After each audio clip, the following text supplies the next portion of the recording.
And John, hello, hello. Um, well, I'm really, really honored and excited to speak today on creating an epic summer. Creating an epic summer. And um, it's funny, Trent mentioned legend. There's a basketball player named Larry Bird, who you may have heard of back in the day. And they called him Larry Legend. And so Trey Ketchum just started calling me that back several years ago. And then he decided to take it a step further with some Facebook. And so you can research that if you'd like to, but it's pretty funny. Just to clarify that, if you ever do any research on that, it's hilarious. Legend on Facebook, but it wasn't, I didn't zero post of any of that material. That was all Trey Ketchum. I didn't even know the password. He didn't even tell me till after he started posting that it was even, I found out after the fact. But he's pretty funny, by the way, on there. So if you want a good laugh, that's some funny stuff. Belanger knows what I'm talking about. It's too funny. So anyways, but the crazy thing of it is, some people actually thought it was me posting this stuff, and it was such ridiculous stuff. Like some people thought I left the reservation. They thought maybe I'm going through a midlife crisis. Maybe I left the reservation. Little do they know, I started Cutco 33 years ago when I was 6 years old. And now I think that puts me at 39 or something like that. But anyways, let's talk about creating an epic summer of 2021. For many of you, it may have been a great summer last summer. Many of you may have had your best summers last summer. Some of you are branch managers. Some of you are going to be new DMs, some DMs, DVMs on here. So, when I think about creating an epic summer, the first thing that I want to do is I want to define, what does that mean?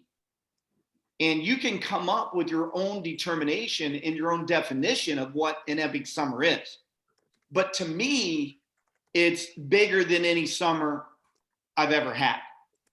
If I'm going to create an epic summer in the Raleigh Pilot or in the Carolina Division, it's got to be something we've never done before.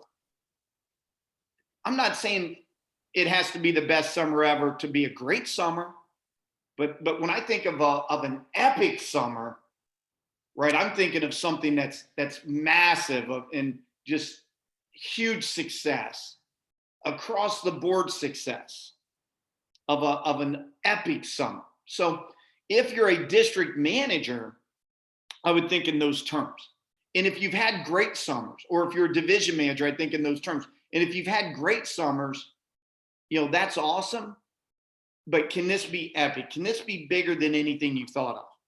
And some of you are pretty young in the business. Maybe you've only had a few summers in the business as a district manager. Can this blow any summer you've ever had out of the water? And can you create an epic summer for yourself if it's your first summer? Right? The great thing about our business is age and experience doesn't equate to CPO. The great thing about our business is every summer starts at zero. And you create the summer you want to have. Now, your summer may start, with schools breaking in May. It may start in June, maybe if you're out west. But here's what I do know. I do know to create an epic summer, it doesn't start in May. It starts now, or it's already started. And so I've got 5 keys to create an epic summer. Number one is mindset. Mindset. So the number one key, I think, to create an epic summer, it starts here. And I think it starts with gaining clarity. Gaining clarity. And there's several things that we need to have clarity on. One is, what are your goals and what is your mission? What are you about this summer? What are your goals this summer? What's your mission this summer? Right? I've heard Dan Cassetta talk about this a lot, where it's like, not only do you have goals, but do you have a plan to get there? And so if you want to have an epic summer, you need to start, if you haven't already, gaining clarity for what do you want? What is an epic summer? How do you want to define it? What are your goals? What is your mission that you're on? And then what's your game plan and how does that break down? How do you get there? And if you're younger in the business, your manager, district or division manager may be able to help you out with that.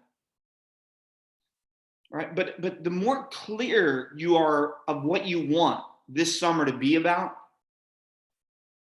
the more clear you are as far as how to get there. Meaning, for example, how many recruits is it going to take? How many of those will be PRs? Where are those PRs going to come from? Right? I always tell our managers in Carolina, never bank on increase in PPR. Have plans to increase it, be on a mission to always try to increase it. But I never want to bank my summer plan on that, because I can impact how many SMRAs I have and how many PRs I get and how many recruits I get. I can impact that a lot easier than I can move the needle on PPR. If that makes any sense at all. All right. But the mindset I think about is having that crystal clear mission and vision and goals and plan, and that creates more confidence. I'm always a big believer that people who feel good do good. I coach basketball, for example. I'm a head coach of a high school varsity team this year, and it is fun. But one thing I always try to do is increase confidence, because kids tend to play better when they're more confident. We tend to perform better when we're more confident. We also tend to perform better when we're having fun. Right? So one of the things I talk to managers about is your CPO doesn't define you. Right? That doesn't define you. I think more importantly is how you treat others, how you treat people. Right? That can define you more. And so the mindset of when you go into this summer, are you going to have fun? Realize no matter how crystal clear your plan is, there will be things that change your plan. Things will come up. In 33 summers, I've never had a summer go exactly like I planned. Not one time. Right? Things always are going to happen. But it's important to have a roadmap going in. Right? You might say, well, Larry, why spend all that time planning if it's not going to be exactly that way anyway? Well, at least you have some directions. Right? At least you have a roadmap, realizing you may have to take a few detours. Right? Here's another really important thing right now for mindset, and that is, what are your big rocks? Right? I heard Albert De Leonardo say a couple weeks ago, we don't have time for cute ideas. We don't have time for cute ideas. Right now, we got to get laser focused on the biggest rocks. Right? It's like I'm filling up this bucket. I don't have time to put sand in first. No. The big rocks got to go in first. All right. And so, when I think about the big rocks, right, I think about things that revolve around recruiting, right? Things that revolve around SMRAs, things that revolve around PRs getting scheduled, social media, right? Some PPR related topics, some development. I think about preparation of assistant managers, things like that, the big rocks, right? And then the other thing that I think is really interesting is the difference between 100% commitment versus 90% commitment. And anybody in Carolina has heard me talk about that a lot. It's probably one of the mantras I talk about probably as much as anything. But I always say that 100% commitment can get you 100% of the results. 90% commitment never does. And I'm a big believer that 90% commitment gets you about 50% of the results. Now you might be like, Larry, what do you mean? That doesn't make sense. Let me explain what I mean by that, because this, I think, goes into your mindset, right? Things are always created twice, right? First in your mind and then reality. Well, think about it. You can decide, no matter how the summer goes, that you're going to be 100% committed through the summer.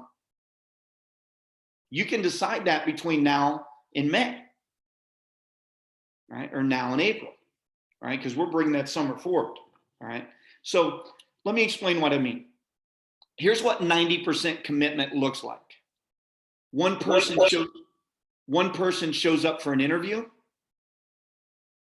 Well, I mean, there's probably something better I could do with the next 30 to 60 minutes. Maybe I'll reschedule them, or I'll delegate it to an assistant at the last second, even though it was my interview to run. Or maybe it's, the SMRAs, I only have 2 of them and they're not that good right now. And do I really need to run those SMRA shifts? Can they just do it on their own if I just kick it off? Can I, things like that, right? 90% commitment is, to me, it's akin to cutting corners. When something comes up you don't want to do, when something comes up that's the harder choice, right? It's akin to cutting corners. Well, that's why it only gets you 50% of the results. I mean, we're salespeople. We can sell ourselves on why not to do something pretty easily. I don't know about you. I'm pretty good at it. I can sell myself on, and I can rationalize why it would make sense for me to do something else. And it probably started as a kid. I'd rationalize on cleaning my bedroom rather than doing homework, or vice versa, right? Whatever. And so I think that's important that you understand that concept of 100% commitment means follow through with what we say we're going to do. It means doing the little things, making those extra coaching calls or PDI calls or whatever you want to call it, if there's a few representatives you didn't talk to earlier in the day, even if they're not your top representatives. It means running that interview if it's for 1 or 2 people, if that was in the schedule, if that's what I should do. It means, you know what, that representative didn't sound real happy hanging up that call with the assistant manager, and they're leaving our business. Maybe I should just reach out to them and make sure they leave on a good feeling, a good leaving feeling. It means, doing those little things, and see what happens is it's habitual, it's habits. And that's what, the most successful people tend to do, is they do all the little things that the other people, that aren't successful aren't willing to do. And by the way, it usually doesn't mean they work a lot harder.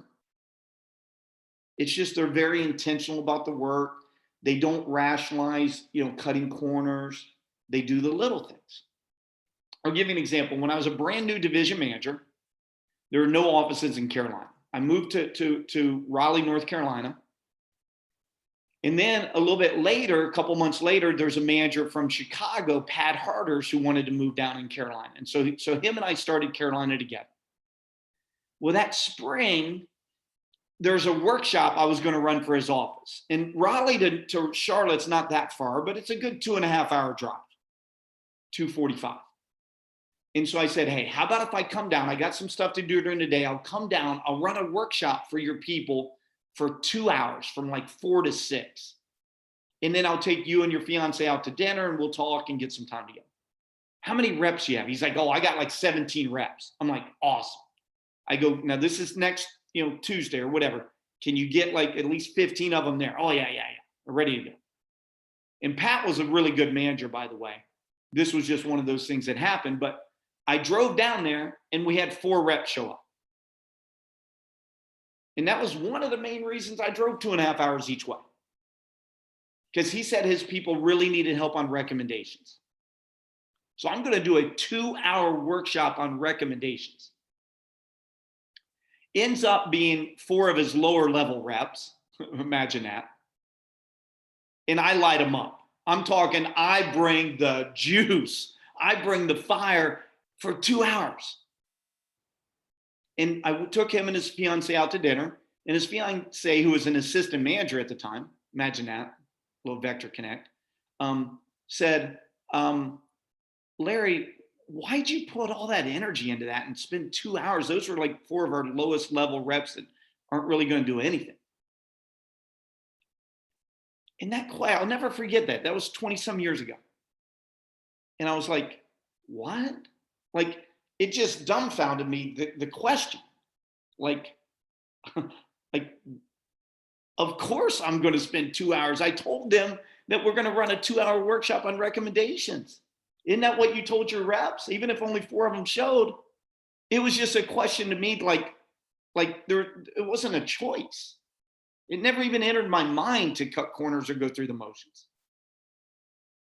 And I'm not saying that as a pat on my back. I'm just saying that that's just kind of, and by the way, if you look at almost all the really top managers, that's the way they approach things, not just in Vector, but kind of life.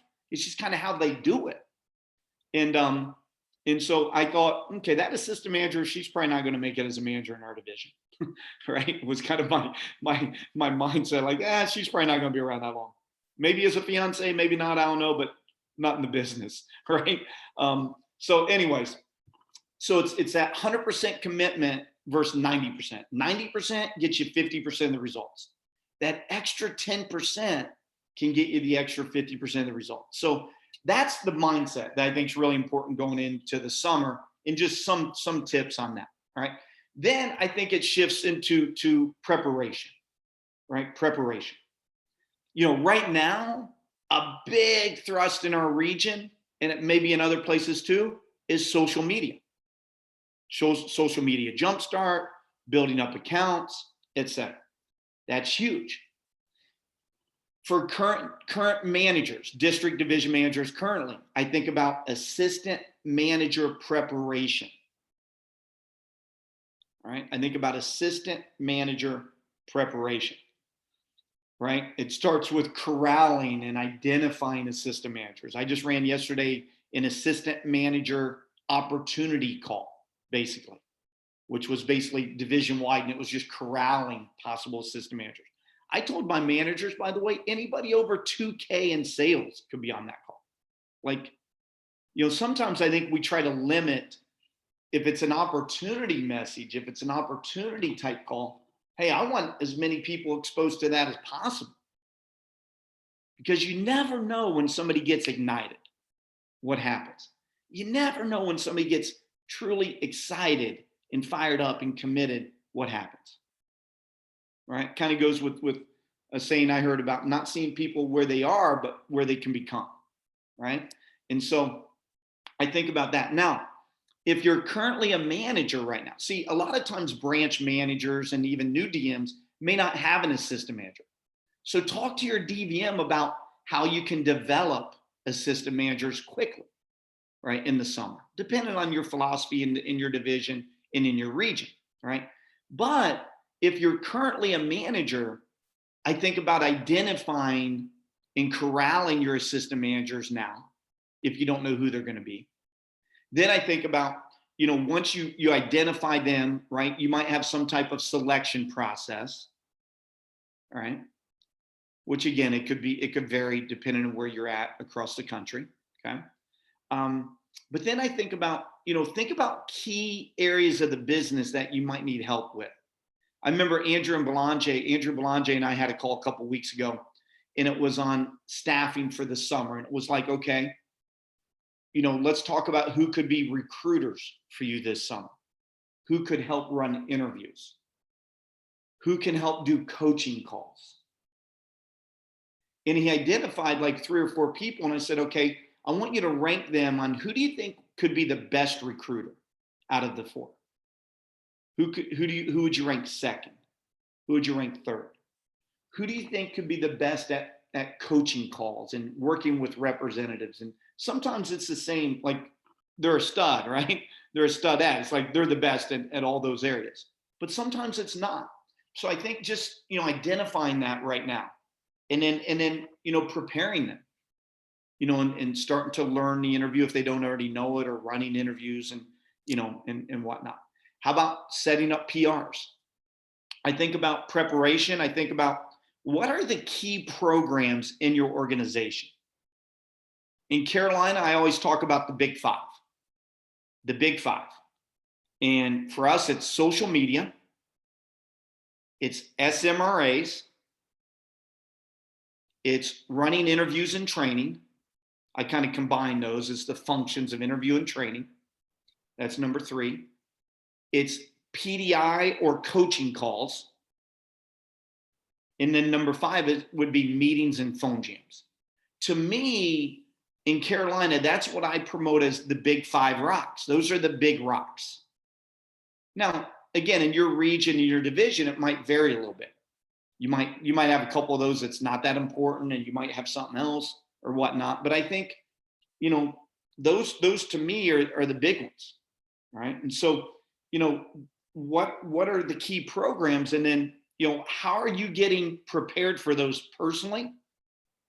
How do you rank yourself on those whatever the key big rocks are for you? Right? Social media for us, SMRAs, interview and training, coaching calls or PDI, which I think is a lost art in the business. I'll talk about that in a few minutes. And then, meetings, phone jams, right? Events, right? And creating demos, which number 4 and 5 both create retention, create demos, and can help create development. And by the way, you might have something development in there. You might have development events as a big rock, which I think once the summer's rolling, it is a big rock, right? But right now, when it comes to preparing for the summer, those are the 5 that I want our managers focus on the most, right? All right. So let's come up for air for a second, right? We got mindset and preparation. We're going to shift into 3 other key topics here. But are there any questions, comments? I mean, Trent, I kind of like to open it up if anybody has anything just on those, a specific question just on those two things. We definitely have time, folks. So if you have any questions here for Larry, look for him to clarify or go a little deeper. This is your opportunity. Unfortunately, I'm not able to see everybody like I normally am today. So just go ahead and unmute yourself or drop it in the chat, and we'll make sure we emerge it. Yeah, you can unmute yourself and just ask if you'd like. Just if you have anything that you over just those top 2 over mindset or preparation. Anybody want to share anything on that or not? No. See lots of good notes being dropped there in the chat box there, Larry, just in case you haven't seen that, but okay. Lots of good thoughts already. Okay. Hey, Larry, I apologize. I did have a quick question. I wanted to ask in terms of the mindset side of things. I've always had this question in terms of with the SM program, the social media. I know we're making it like a really big deal for the summer to focus on really bringing the A game with SMs. Like, how many can you really bring? I know there was a conversation of a DVM who had like 50 plus, something along those lines. And I feel like sometimes people might have that question, like, can I really do that, right? Like, can I afford to put myself in that situation to have like 50 SMs in payroll, that kind of stuff? So how do you maybe like combat that mindset type of thing? Well, I think it's real important to have a plan for that, Juan, and to not just have an open checkbook going into the summer. So I think it's important to talk to your DVM, right? And say, hey, based on my financial situation, based on my summer, what kind of budget? And I think your DVM and or region manager can help kind of have some guidelines and say, okay, what kind of budget? Because, the reality of it is, as business people, we have to be responsible. And we owe it to ourselves to be profit-minded and responsible. And so, I heard, I think, sometimes when it comes to something that like an SMRA program that can get you such a return, it's easy just to throw caution to the wind at that. But I think it's important that you have a game plan. And so, I don't know your specific situation, Juan, and as far as financial, some of it depends on how much money you have in startup and savings. Sometimes it's what kind of market are you in, what kind of potential, you have, that sort of thing. Typically in our region, we'll have kind of guidelines for newer managers, more veteran managers, more, top tier managers, things like that. But that's something I think is a great question, Juan, and I think it's important to have that, clear before the summer starts and have, checks and balances there. For sure. There, if I could add one more thing there, you're making a great point, Larry, in the sense that the more dollars that you have, it's almost like the more bullets for your gun, the more ammo that you've got, the more choices you get to make, right? So it underscores the value of finishing strong right now in sales, on personal sales. If you're branching, if you're a district manager, like the more you can sell right now, the more dollars you've got for more SMRAs coming up this summer. So the more you can do to create dollars and seed money, kind of a war chest, if you will, the more opportunities that you'll have going into the summer. So it makes March matter, doesn't it? We can't just mail it in. If we're doing personal sales or for an AM, we've got to put our pedal to the metal from an income perspective so that we can seed that with the SMRA program coming up. Yeah, Great question. I just talked to my DMs yesterday about gaining momentum in March. You know, it's a lot easier to take a train from 40 miles an hour to 80 than 0 to 40. All right. So, all right. I'm going to shift gears into three different programs. I'm going to talk a little bit about SMRAs, a little bit about driving PPR, and a little bit about development. All right. So first of all, when it comes to SMRAs, all right, social media recruiting assistance, to me, it's the fuel that drives the business. It's the fuel to recruiting. It's the fuel that drives the business. Trent and I were talking, and I think he put something up there like, hey, if you don't have a couple SMRAs right now as a district manager, are you even in business, right? You know, it's almost like I think about, you know, running training for representatives each week or throughout, you know, most weeks throughout the year. I think about SMRAs as being the equivalent to that. Like, you know, could you imagine not running interviews for representatives for a week or two? To me, that's the importance of SMRAs. I can't imagine not running interviews for SMRAs for a week or two. You know, that's how important they are. So as far as how many and Juan's question on budget and all that, that's for you and your DVM and RM to really work through and to have a program of, but just understand the importance of that. You know, knowing the importance. You know, Parker Greavy's a great example where you can just do a case study on his September through November and then look at his December, January and see what a difference an SMRA program makes. But I think knowing the importance of that, I think, you know, having goals for your SMRAs, I think treating them as partners in your business is important. You know, there's different things you can do to make it more interactive and fun on Zoom. You know, whether they pick the music that's played throughout the shift, whether they can, you know, favorite color day, favorite, whatever, bring your pet to work day, whatever on Zoom. I mean, there's all kinds of things you can do, but just, you know, making sure that you treat them well. In our business or an employee in the way we treat them in Carolina, you know, kind of like the old receptionist program, but just really understanding the importance and just, when I think of SMRAs, I want you to think of partnership. I want you to think of a partnership of how important they are. By the way, we have one that's a district manager named Jessica Martinez, who started in Andrew Belange's branch office back then as a receptionist.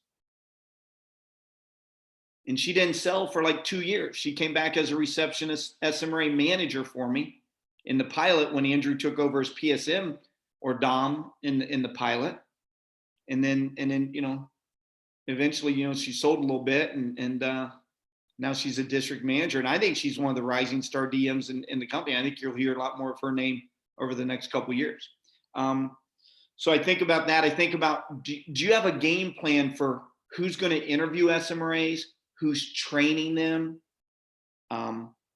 who's managing shifts, at least kicking off shifts, at least is there some type of accountability? You know, you may not have time to be there the whole shift on a Monday or Tuesday or whatever, but are they checking in each hour, giving you results? Are they, you know, are you tracking results? So I think about that. I think about, you know, having a plan. Again, it may be different. You may do all the interviewing, all the training, all the kickoff meetings, all the shifts as a manager yourself.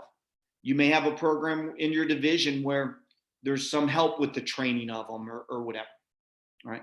But just making sure you have a plan for that and understand the importance of them, all right? And then I think about with SMRAs, I think about, the best and the brightest, right? The best and the brightest. Amar DeVay used to say, with district managers, there's district managers we can have, and there's ones that we want. And right now, I'm trying to identify and find the SMRAs that I want, because they get me in the networks I want, right? And if you get the right SMRAs, right? The old saying, get the right people on the bus, right? I think it was Jim Collins, right? Get the right people on the bus. They will get you more SMRAs. So realize SMRAs don't just get you more sales reps. They can get you more SMRAs, and they get you the right ones. So right now it's about identifying, who are the best of the best? Who do I really want as SMRAs? All right.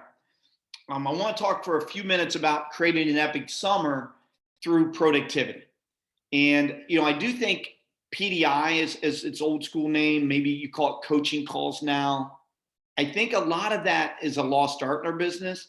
And I think a lot of managers have gone so much to texting reps that in many cases we've lost that one-on-one management and touch. I mean, the reality of it is, if I talk to you, I'm going to have more influence than if it's just a text. That's reality. Now, I'm not saying you need to talk to every rep every day. Maybe you have a program where it's 3 days a week talking, it's 3 days a week texting. Maybe it's, whatever your programs are in your division. Maybe it is you talk to them every day. Maybe you talk to them twice a day, every day. I don't know. And I'm not here to challenge or to talk to you about any programs. But here's what I would say, is that if you use just a cookie cutter approach, it may not be the best. Meaning, there's some representatives who I'm going to talk to more than others.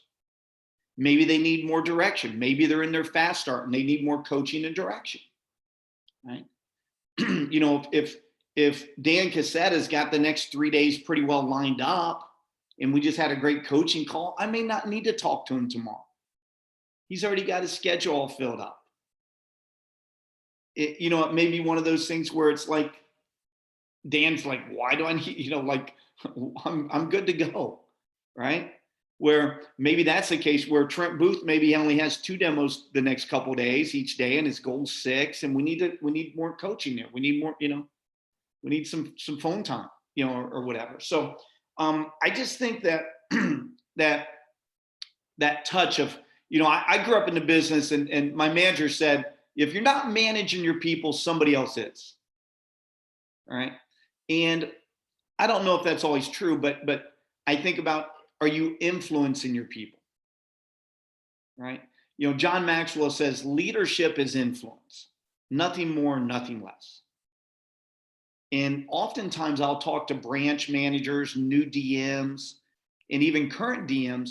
And I talk about, one important element is having influence with your people, right? And realizing that it's a responsibility,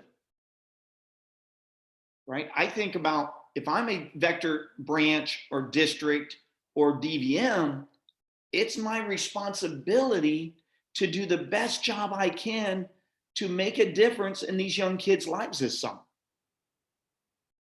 in fall and spring, et cetera. And how can I do that if I'm never talking to my people? I think it handcuffs me. I think it limits my ability to influence them. So when I think about productivity, I think about coaching calls. I think about getting them to the next event. I talk to a lot of managers about first weekend PDI, and the goal is to get them to advanced training number 1. That's the goal. Now, do we want to build their confidence? Sure. Can that help get them to AT1? Of course. Do we want to create more demos? Of course. But I think about, if I think about a new representative first weekend, I want to do a lot more building up and a lot more being a good finder and building that confidence and letting them know it's going to be okay. Sometimes I think the longer you've been removed from your fast start, the more you forget how how a new rep is. I don't know about you. I was kind of nervous. I remember I had 4 orders my first weekend, but none of them were big at all. I think my CPO was like 170. Now, keep in mind the price was a little different back then. Right? You're probably wondering how 4 items even equal 170 now, right? But I remember That was like 4 homemakers. Well done. I remember going to advanced training, and my manager, right? Some old timers remember Bert Harbin. My manager said, "Good job, Larry," and I was like, "What do you mean?" Back then, we had paper order forms and stapled a check to them, and I'm stapling these checks. Right? You guys may not know what a check is, but it's something that we used to write, like, and as a form of payment. And he goes, "Good job," and I was like, "What? I didn't have any big sales at all. What are you talking about?" And he goes, "No, man." He goes, "You're doing great." He goes, "You helped 4 people get Cutco. You only had like 6, 7 appointments." He goes, "You're doing great." And I was like, "Not Bert, like not really." I mean, he goes, "No, you really are." He goes, "What do you think's going to happen when they get that piece of Cutco? You think they're going to like it?" I'm like, "Yeah." He goes, "Dang right." He goes, "You're going to love it." He goes, "There's a chance they'll get a lot more later." He goes, "You're helping people get Cutco. You're doing awesome." He goes, "Your average order will go up. Don't worry about it." And I remember this. I go, "You think so?" And he goes, "I know so. Your average order is going to go up. Don't even worry about that right now." And so he took me from, on a scale of 1 to 10, I was about a 2 on feeling confident, on feeling I could do the job, on feeling, do I even want to do the job? Right? Most people don't want to do the job if they don't feel they can do the job. All right, think about it. Right, I'm a pretty simple guy. Right, I don't have many very complex things for you today. Right, but most people don't want to do the job if they don't think they can't do the job.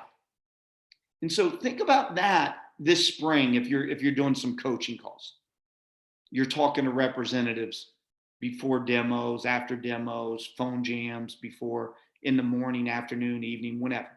Just think about how much belief can you instill, but it's got to be genuine, right? It can't be fluff and fake, right? But think about that. I tell you what, if you do that and it's genuine and you really believe in your people, see, I don't think, see, I was never accused of being very smart. Right? I've never been accused of that. And so I think it helps me because I realize, hey, if we train them, they can sell Cutco. And I started in a very low income type little town, little farm town. Like very rarely did I ever see somebody that had a little brick ranch house or even brick front. Like, no, if there's bricks, even if it's a little 2,000 square foot brick ranch, they had money. Right? And so I'm not one of these that thinks that they have to show it to rich people. Now, I'm not saying we don't want the rich kid. I'm not saying we don't want the private school kid. I'm not saying that at all.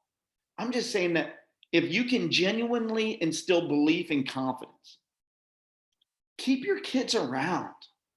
I always tell my managers in the fall and spring, it's even easier to keep them around because most of them don't need to make that much money. Keep them around, right? They'll develop, right? I think it was Don Frieda, who's like the founder of Vector. I think he said, if you run the business the right way, some development should naturally occur. Just because we have a business that should develop people if you run the business the right way and if you treat people the right way. And so to me, a lot of development and a lot of productivity is just getting them to the next event. Get them from AT1 to that team meeting and phone jam, if that's your next event, or AT2 or whatever, right? I think about creating demos, right? PDI coaching calls, talking to your people, isn't just feel good. It's, hey, tell me about your plan. Let's review your goals, right? And then I like to manage through questions a lot. Like, okay, so that's your goal, right? Ashley Kidweiler, that's your goal, okay? Ashley, what's your plan to get there? I mean, you have 2 demos set tomorrow. You have one Thursday and one Friday, but your goal is 4 a day, right? Is that really do you really want to do 4 a day? You definitely need to schedule some phone time. Okay, so you're planning to schedule phone time. Let's talk about that. If you have 2 tomorrow and one the next 2 days, when are you going to make calls? In order to get them scheduled, I'm gonna have to make those tonight. Okay, all right. So that helps, right? But I want you to think about, you get to make those tonight. You get to create your schedule, right, Ash? So I'm just kind of kidding with you there, Ash. But let's talk about what time, what do you have going on tonight? Do you have any plans with your friends or family or dinner or anything? Blah, blah, blah. And so it's just questions. It's not you have to, right? Once I find that out, then I might say, well, hey, what time do you want to start making calls? So it's just questions with the rep to get them, because it's the old saying, right? To get them to do it, they have to want to do it, right? And so if somebody's in their fast start or they're brand new, there's a little bit more direction of, hey, here's what you need to do, right? There's some of that, but just managing through questions. Jeff Gamboa is great at this, and he talks a lot about managing through agreements. Managing through agreements. And so I think about questions then lead to agreements. Okay, so you want to make calls at this time. Can you commit to that? Okay, great. How many calls are you going to make tonight? Okay, great. Can you at least make, and obviously we see how many numbers they have and all that, but just getting commitments. Sometimes I'll hear a manager say, hey, call me and check in at this time. All right, bye. As opposed to, hey, Ashley, would you mind touching base with the office around 8 and let us know how you're doing? Is that cool? Yeah, Okay, absolutely. cool. Thank you. Okay, cool. You sure? Okay, cool. If you need to, set a reminder on your phone, okay? But that sort of thing. All right. So I think about that. I think about, phone jams, bringing energy to phone jams. I think about like phone jams like SMRAs, right? SMRAs, when they're making PR calling, when representatives are making calls. Now, I'm not sure if you do Zoom phone jams across the country or whatever. We do a lot of that, like before meetings. On a Wednesday night is typically when we do it in Carolina. Maybe a Sunday night paycheck meeting / phone jam, whatever.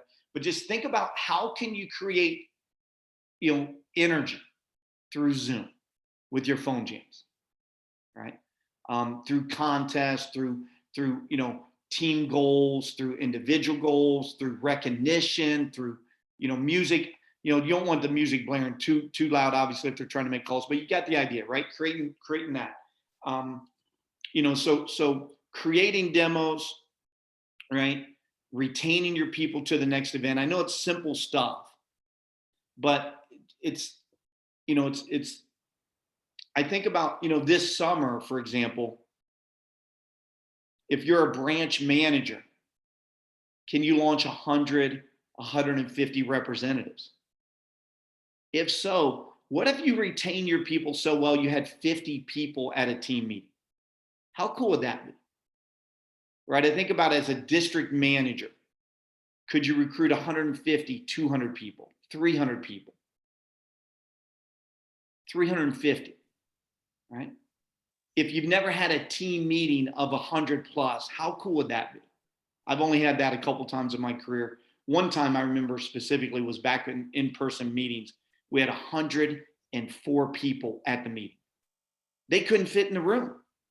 The last several that showed up was in the hallway. We had all the desks and tables moved, right? Hey, the cool thing about Zoom is they can all fit, right? You can get an account up to 1,000 if you need to, right? But how awesome is that? Amar DeVay used to say, you can build the business as big as you want to. Back when we had order forms, he said, hey, you can stuff as many orders in that overnight envelope as you want. You get paid on them all. And so I think about, when I think about driving productivity, I think about those things. I think about, for us, we have a paycheck scheduling phone jam meeting where, we get them on the phone, we help review the week that just ended, and we talk about the next week. You may do that in a meeting. It doesn't have to be one-on-one or whatever. But I think about creating demos and actually coaching your people, getting to know them, right? Getting to know your people. I think about, sometimes I'll ask questions on coaching calls about, their hobbies and interests, about their school plans. Hey, sometimes they'll mention their girlfriend or boyfriend or whatever, right? And so I might be like, oh, Belanja, you got a girlfriend. What's her name? Oh, cool. How long you guys been going out? And I'm putting these in the notes, right?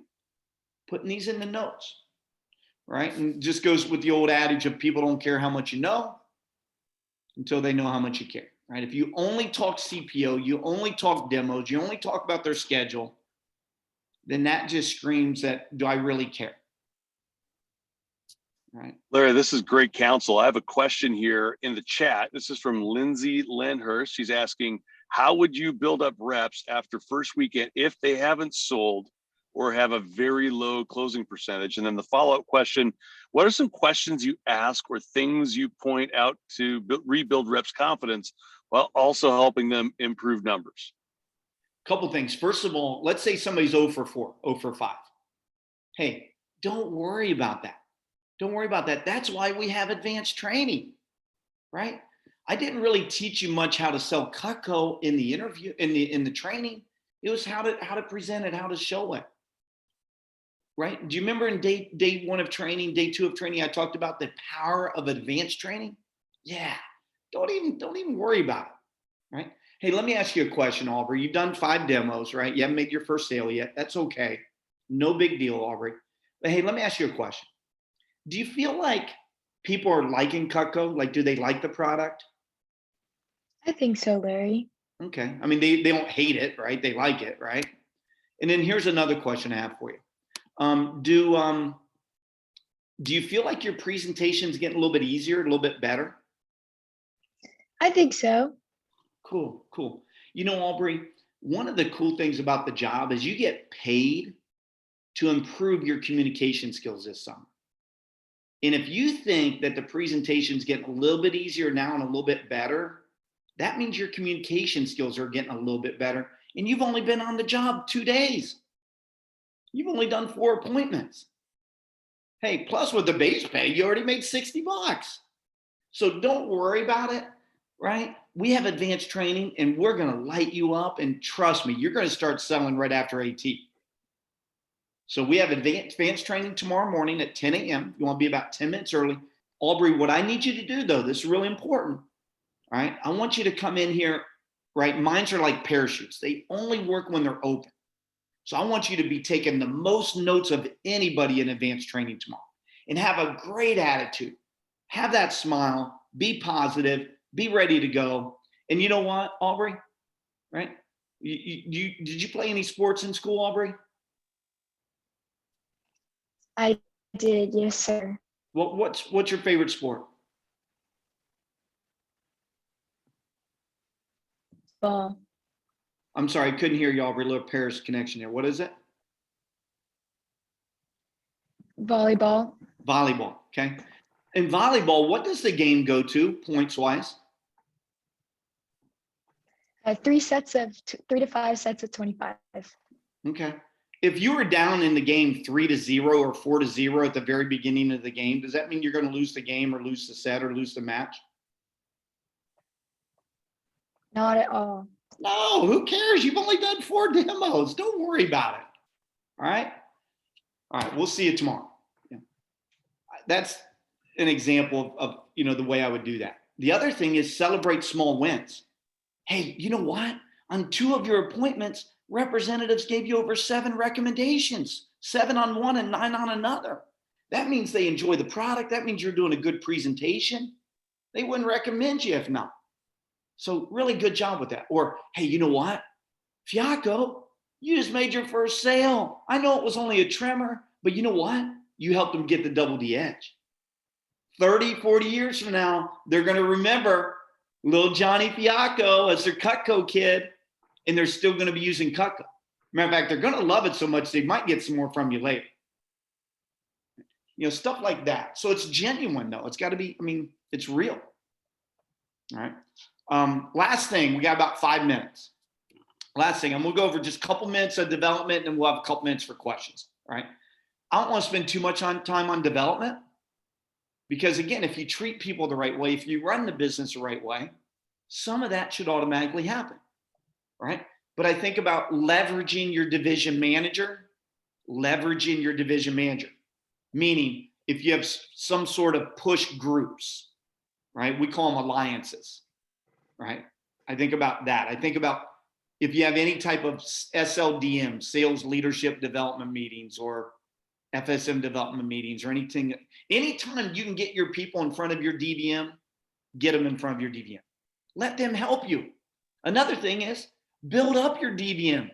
In Carolina, they may not like me, but I'm like, hey, build me up anyway. All right? Because the more you build me up, the more leverage I have to help influence your people to help you. All right? And I always knew when I met representatives back when it was in person, but even on Zoom, I can tell the managers who, I would have people literally shake my hand from Hurlman's office, and they'd be like, oh, I'd see him like, that's Larry Manley. That's him. Legend. That's legend. Hey, let me shake your hand. Oh, Brian Hurlman told me I just made thousands of extra dollars this summer by shaking your hand. I mean, they would just be so fired up. They thought I walked on water. Little they know I can't even hardly swim. Right? But the bottom line is leveraging your DVM, right? Taking advantage of events. I would talk to your DVM about either divisional or district, if you're a DM, some type of development events this summer. Could be something like Top Golf. That's fun. Belange's, that's one of his favorite.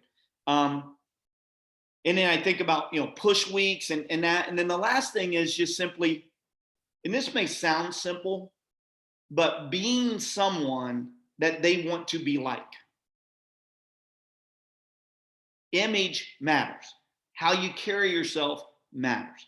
How you treat people matters. Right? And so, being just, if you're a good person, you treat people well. You don't treat them well. You don't treat the waiter or waitress well because you have development candidates watching, right? Hopefully, it's just how you treat people, right? And it's I think about J. Brad Britton when I think of that. I think about J. Brad. I think about, like, I've known him 20 some years, and it's no doubt that he's super successful at whatever he does because he treats people so well, and he trains and teaches, and he raises his vector kids like his real kids, teaching life lessons, teaching them to be appreciative. He has all of his representatives write like thank you notes to speakers and things like that after meetings and conferences, stuff like that. Right? I don't know if he still does, but I bet he probably does. I mean, just right, kind of goes back to what you appreciate appreciates. But being the type of person that they want to be like. I had an assistant. I've had 4 or 5 different assistant manager calls with pilot assistant managers. Just because they're green, right? We're training them. And I said, look, if we have an event at Top Golf and I say casual attire, that means you're in a nice polo and nice shorts. That's what casual attire means to you. It's not a t-shirt, because you always want to be a level above. You want to carry yourself, and character matters a lot more than image, but image does matter a little bit. The way I look at image is image, if you carry yourself the right way, it helps you until they get to know the real you. See, getting to know the real you, it takes time. And so you want to portray a great image as they get to know the real you, which hopefully they're as impressed, if not more impressed than the image because of that. So it's 1:59, Trent. That's pretty much all I got. But if anybody has 1 or 2 quick questions. Some pure fire, Larry. I'm so glad we recorded it because you've got some outstanding nuggets on here, especially some of the role play. Veterans like Josh Thayer calling it fire. And I'm hoping one of the things that people are catching from you, Larry, is just that genuine and authentic appreciation for people. Larry, I would say that one of your superpowers is you are genuinely interested in how they're doing. And, if people can get just a part of this, or even feel permission to do what you naturally are good at doing with that, you're going to do better. So really, really appreciate, Larry, you always bringing your best here. I'll stick around for a few moments here. I know many people have 2 o'clock calls or top of the hour calls that they got to get off to, but I'll stick around for just a little bit. And Larry, thank you again for having such a great masterclass here. We're looking forward to having you back, man. Thank you. And I've got a few minutes. If anybody has questions right now, if you want to throw them at me, you can. But if not, that's fine too. But